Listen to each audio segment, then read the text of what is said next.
I guess I like journeys. That's what my daughter always says. You must like journeys, Mom. You always read journeys in your book. I guess I do. But they also are paranormal. It's post-apocalyptic. It's this alien sludge that comes up through the earth and wreaks havoc on everything. And these three siblings who have always had to conceal that they're paranormal and that they're powerful can communicate with each other mentally. So when this happens, Sarah, she gets this mental calling from her middle sister, which is Sybil, and she says, come home to me, come find me. Well, Sarah lost everyone she loved because of the apocalypse, and she's like, all right, I guess I will. And so it's her journey trying to find her sister. But it's not just a journey like on foot, but it's also an emotional journey. She finds herself. She's kind of a loner. She struggles with people, and she learns that she does need to be around people. She finds family. And she also finds someone that she actually cares about, kind of falls in love with a little bit. So, everybody, welcome back to Living the Next Chapter, the author podcast. We get to meet amazing authors from around the world. There's one gentleman who keeps sending me the best authors around, and I'm so thankful to Mike. So, Mike, if you're listening, thank you. But this is another great example, another awesome author on the podcast. Jennifer's here to talk about her journey and so much more. There's lots going on for this person, and I think you're going to love her writings and what she does, the stories she tells, and just a great person to talk to. So, Jennifer, welcome to Living the Next Chapter. Hello, how are you? A nice official welcome to the show. Nice to have you here. Thank you. Good stuff. Let's start here because I have listeners from around the world. I have authors on the show from around the world. Where are you in this big world of ours, Jennifer? I am just a writer/author trying to write some awesome stories that people will enjoy. Paranormal Excellent. Romance, sci-fi dystopian, a couple children's books. Yeah. It's a little bit of everything. Nice. Yeah. Excellent. Where do you live, Jennifer? I live in Dallas, in the Dallas, Texas area, area. Yeah. This land of the big sky. It is. North of Dallas, but it's still busy. Yeah. Hot. Yeah. Yep. Well, we're getting close. It's Canada. We're getting close up here to fall. Yeah. And we're getting the opposite of hot. So, I think I would like to go for a trip sometime and go see some other warmer places this time of year. Anyway, well, that's good. Yeah. Excellent. It's good. So you're an author. You've been writing and sharing stories for a while now. We have authors who listen to the show, and they're here for inspiration from someone like you. Sadly, I can't help them because I've never written a book. So I have zero advice from a personal perspective. I can share stories of my great guests and what they've told me, but I can't tell them. But you can. So there's authors here that are looking to be inspired, to write their stories, share their message as an author, as a published author, as somebody who's done it. If I could introduce you to somebody who's just starting, what kind of words of advice, encouragement would you have for them to start off their journey? So the first thing is don't give up. You're going to have a lot of people that are going to be mean and hateful and just kind of down your work. Don't let it get to you and just keep going. Just keep editing your work and keep working on it, but don't give up. And write the story. Don't start it, re-edit the first couple chapters 700 times. Just write the story and get it out of your brain. And then move forward and don't worry about it. Don't worry about all the misspellings and the fonts and all that silly stuff. Because I promise you, when you get the story out of your brain and you have to go back and re-edit, you're going to have to deal with all that then. But do the fun part, write the story, and don't listen to the negative criticism. Take it, and use that negativity and learn from it and grow as a writer and an author. Don't let it discourage you to keep going. So when you have people say some things that aren't constructive and helpful, who is in your corner to cheerlead you on and encourage you to keep going? That's my husband and my kids. Yeah, they're all really wonderful. So my husband's always like, I've literally laid on the bed crying, I can't do this, my work's stupid, and my husband's like, really? Are you done? And then he would give me coffee or chocolate because those are my go-to.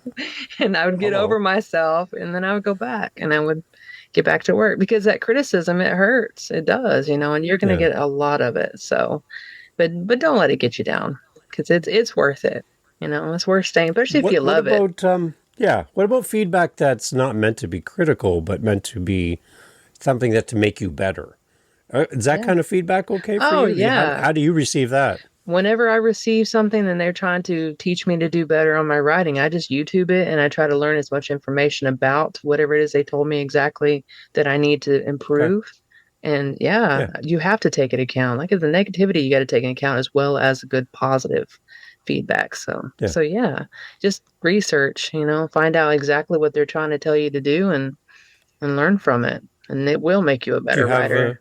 Do you have an example? I'm trying to think. Where somebody said, "Hey, try to do this, maybe," or maybe your character development's not this. Maybe try that. Like, was there any show the story, don't tell the story? That's a big one. You'll hear from publishers and agents. You need to show the story more. Like, be more descriptive, have the characters describe, or so you can tell what they're feeling versus you telling what they feel. You like showing it. Basically what I said: show, not tell. Your sentences, say you have a bunch of sentence fragment, or you need work on just writing it. If you don't understand what you're doing wrong, go get pro writing, go get Grammarly. That's a good first step to kind of show you on doing better on the writing process, as well as more and more YouTube and researching and learning. Because if you want to be a writer and you want to do this professionally, you have to learn how to do it the right way. I mean, especially if you can't afford to go out, to college and take classes and stuff like that. Or say you did take classes, but you don't remember it because you're like me and you took classes 20 years ago. So YouTube has been my friend, and just Googling everything. So because you can learn so much from the internet nowadays, just like sitting in a classroom, honestly. You just have to take the time to do it. So And that's an investment in you and your future as a writer. Absolutely. Right? You got to invest in yourself. It's a little business, so. It's interesting. The show, not tell part. It's a big one. I had an author on, right? He wrote a book, and in his story, the book was designed to be from the point of view from a woman at her wedding. And when this male wrote this story from a woman's point of view, he wrote about the wedding. And then he put it out for some readers to read it. Yeah. And the feedback came back. You didn't tell me about the dress, the flowers, the thing. If it's a woman, details, absolutely. Right? Yeah. He totally missed it. And had he not had great feedback like that to say, listen, if you're going to write it from our perspective, then you better understand our perspective and don't just gloss over the details. We want to know. Yeah, that's a great example. And and it was really good information for him. And again, if he had not done that, the story wouldn't have connected the way it should. Yep. Right? So get that feedback. Yeah, absolutely. Get a beta reader. I mean, when you're done writing your story, get someone to read it. There's a bunch of great things on Facebook and I think Instagram as well. And they're free and people are wonderful. And yes, they'll be critical, but that's what you want. Kind of like that guy in the wedding dress, That's what we want.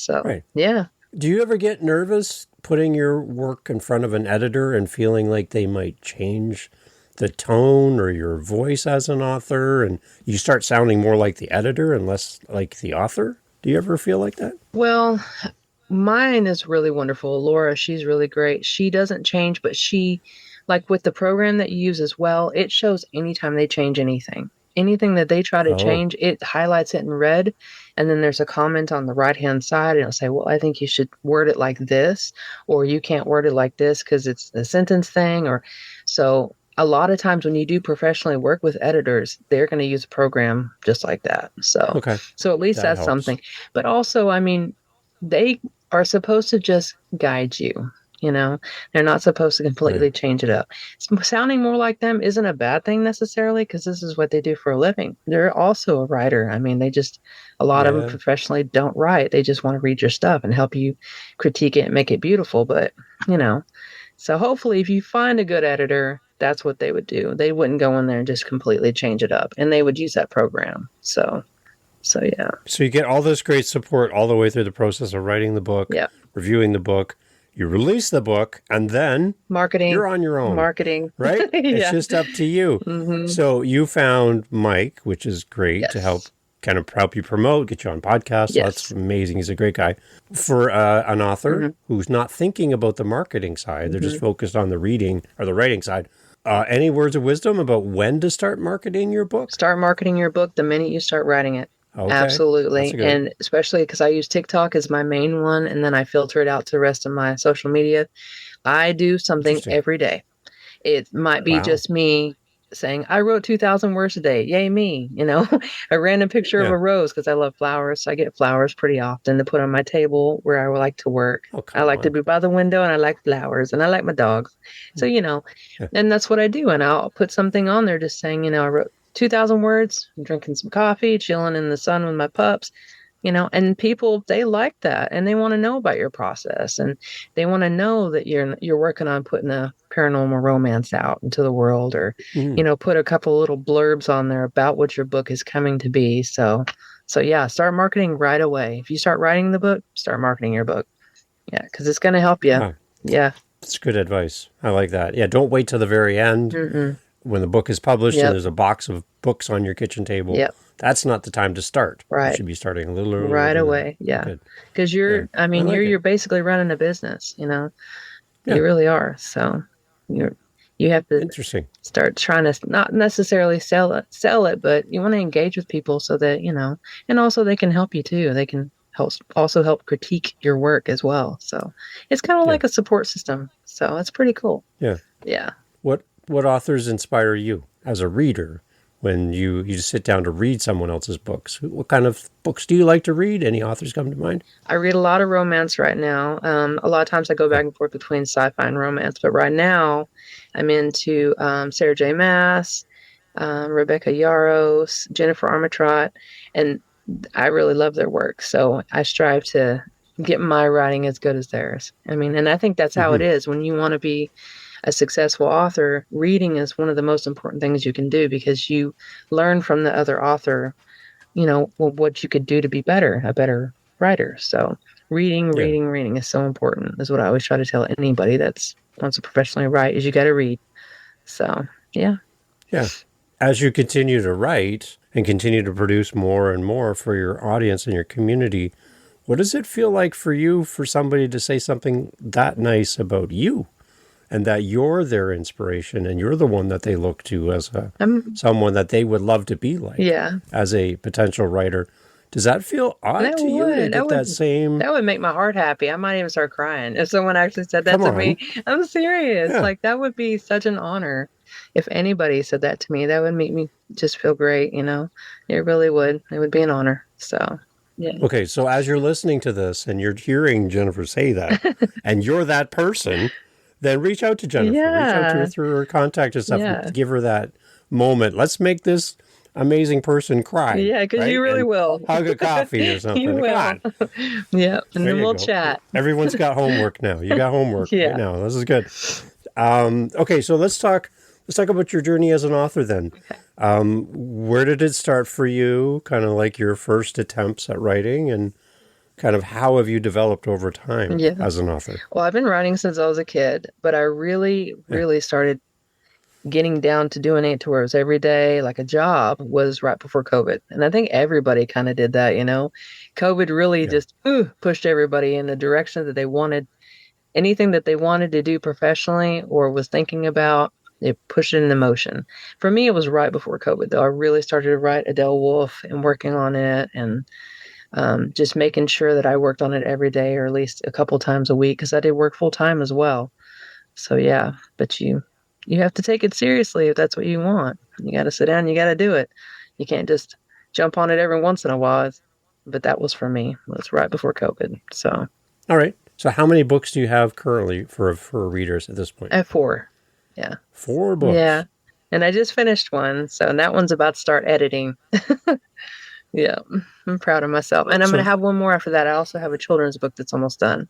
I love children's books. And folks, please read to your kids, especially if you're a reader, because they love it. You know, they really do. Yeah, and get them started off on the right foot and enjoying books, you know, as much as we do. So, yeah. Okay, so how do you write for these 2 different audiences, like children's books and for adults? Yeah. Like, was there like a gear that you I shift don't gears and know you? because I write sci-fi sometimes. Sometimes I write romance. Sometimes I write children's books. I like change, I guess. you know, Okay. and kids, are the future. And I have two daughters. They're grown now, almost fully cooked, is what I always say. They're almost grown, and Fully cooked. yeah. and so when I started writing children's books, it was actually when they were little because I was like, oh, I was reading them like these are dumb, and I wasn't trying to be rude or anything. It was just they were so boring to me. So when I started Hmm. writing them, I tried to make them kind of funny and cute, and it always had my dogs in them. So if you're ever reading my books, Yeah. those are actually my dogs because I have a bunch of dogs, and yeah. So, but yeah, Nice. yeah. That that's okay. So, what's your target audience for children's books? Who are you trying to write to age wise? Age wise, I would say 2 and up. Yeah, 2 and up. yeah, Okay. yeah, All right. Okay. yeah. Good. So the kids are going to learn about dogs, and what else Dogs are they going to and learn about? don't be scared. Face your Oh, fears. There's ones about what's another one? I'm trying to think. The Bob one is just a cute, silly one. It's just about a dog that thinks he's a kitty, which I had a puppy that was like that for a long time. And it's just a funny, silly story. And he likes to chase squirrels, but yeah. he still thinks he's a cat. That one's about to come out. And another one is Nice. just counting and your alphabet. And some of them are for real small kids and some of them for a little bit older kids. But yeah. So it's just one, facing your fears, bullies. Okay. Don't be worried about the first day of school, stuff like that. Nice. Yeah. So a little bit of Okay. everything. Something we can read to our kids over and over. Yeah. And the one thing, when kids find a story they love, they're like, hmm read that again. And sight Read it words. again and Yeah. again. Yep. Right. Sight words are in there, Good. and all the words that kids have to learn. So Yeah. yeah. Right. That's good. There's also the part with children's books about the artwork. On a typical novel, we have the cover, hmm which is so great. But now you have to go a little bit deeper and you have Yep. to come up with all the artwork and stuff.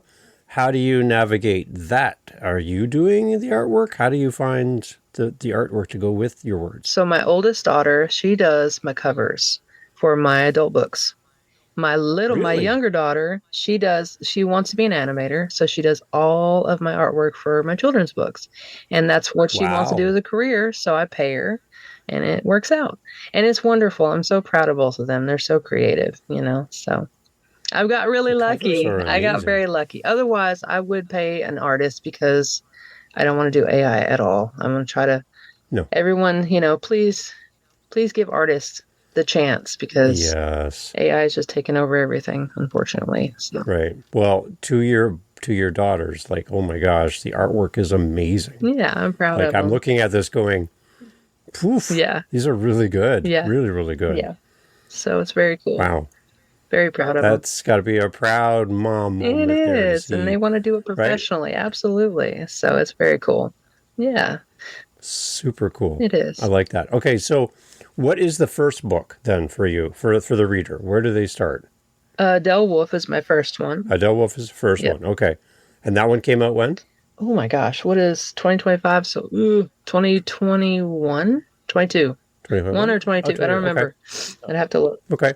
Yeah. Give us the overview of the story for So Adele Wolf. What's going on here? it's a friends to lovers. It's a witch and a Okay. lichen.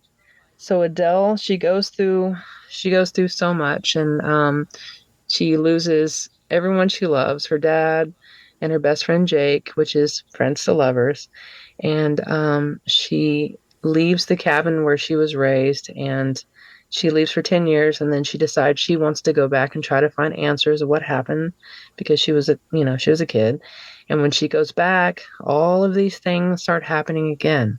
All the things that were happening to her dad and when Jake disappeared started coming back around again. And basically what happens is Adele has to find herself. She has to realize that she's stronger than what she thinks she is. And yeah. And then she gets a knock at the door. And after all this time that Jake was gone, he comes back into her life. And she's like, bro, where have you been?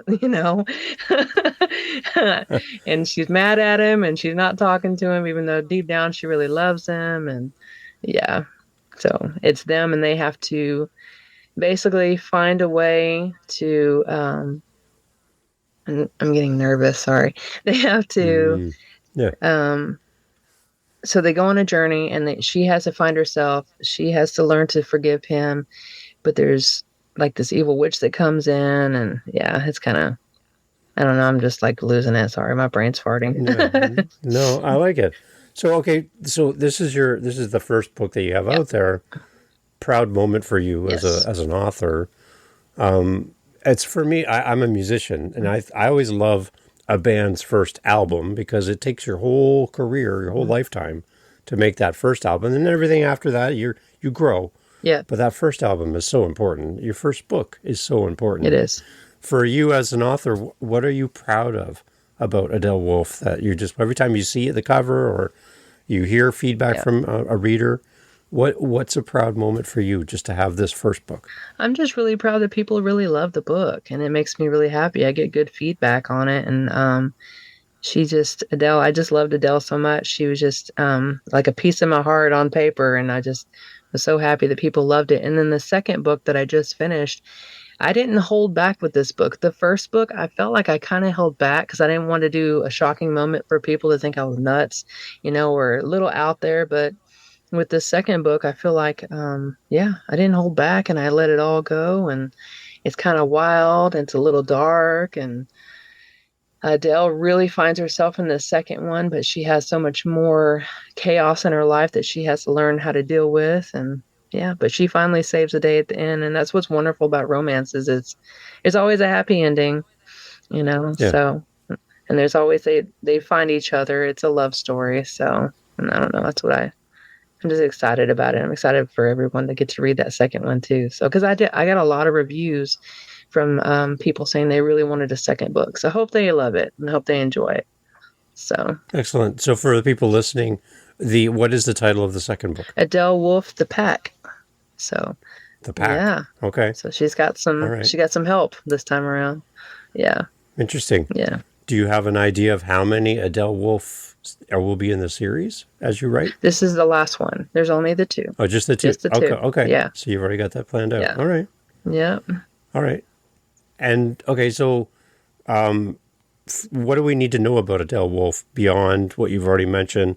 If you could have a few moments with her as a character walking into your space there with you, Yeah. and you could ask her anything.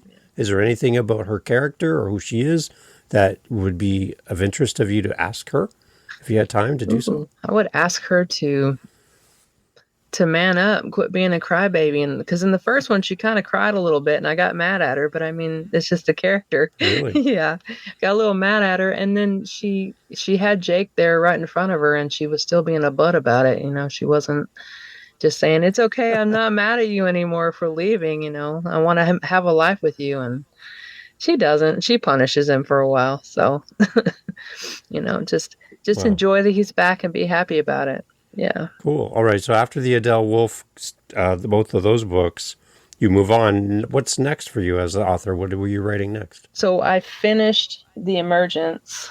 I have one and Okay. two, which is the Emergence Sera and the Emergence Sam. Okay.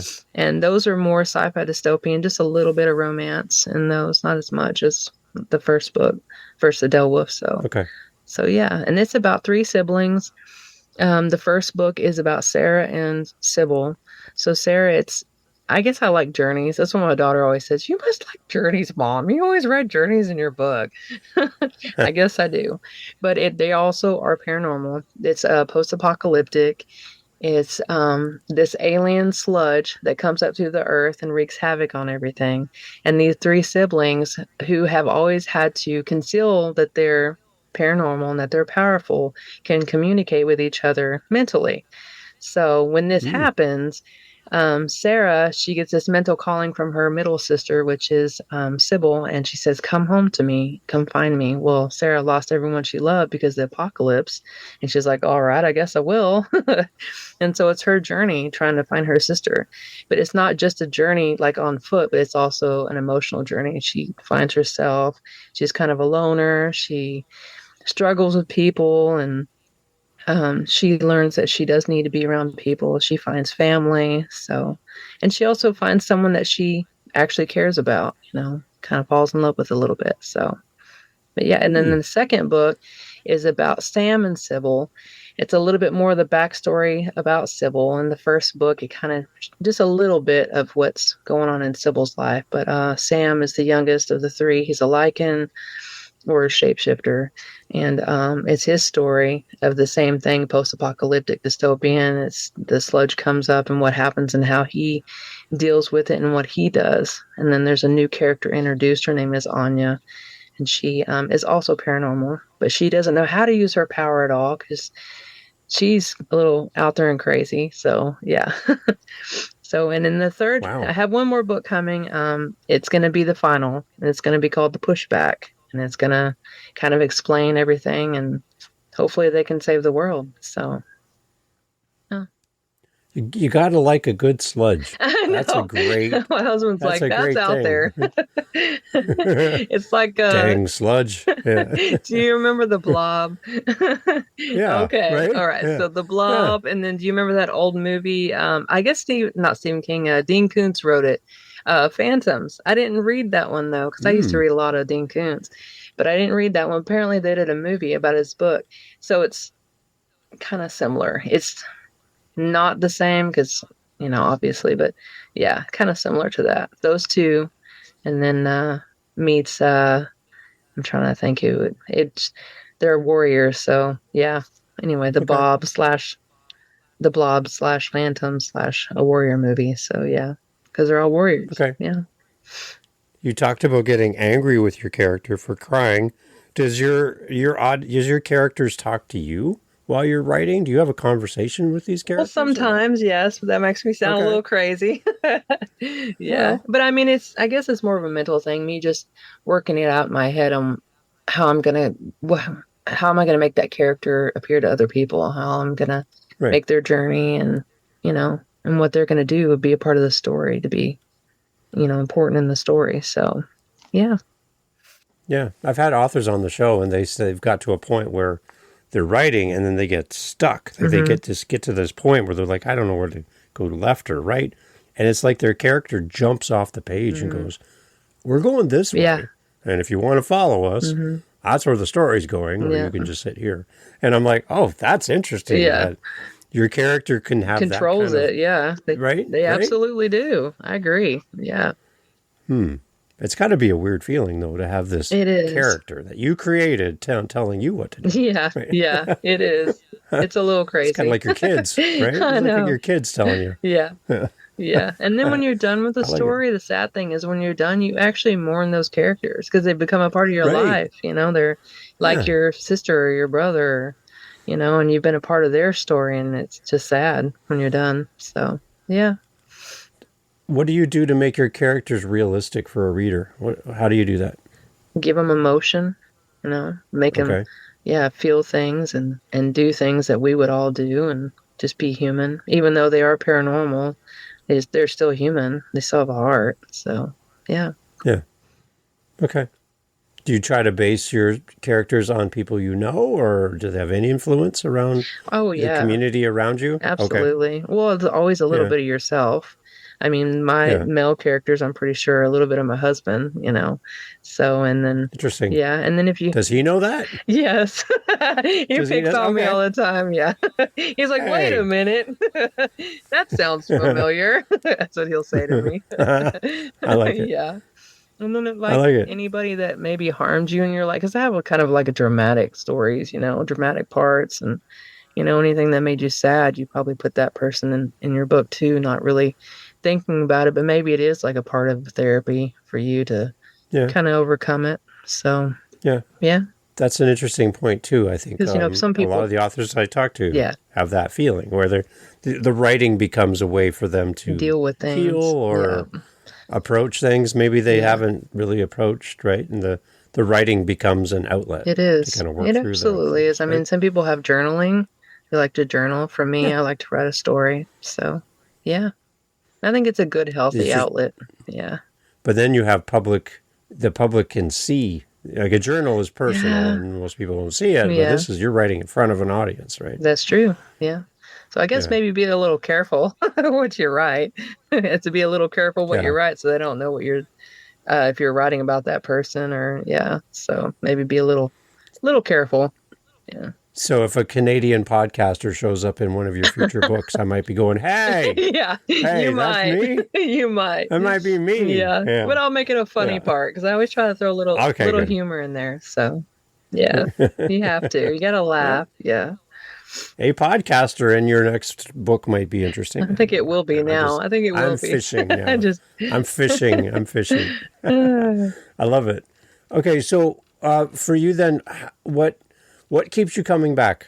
Like you know, it's you kind of sharing stories and just getting them out there. But for you, what else is about writing that just makes you want to keep moving forward I just and keep writing more and more I stories? have so many stories in my brain and I love it. Yeah, Honestly, I truly do love it. Like these people, I have probably a dozen stories that I've made notes about writing in the future that I have to write. It's just one of yeah, those things. And like I said, I love it. So I enjoy it.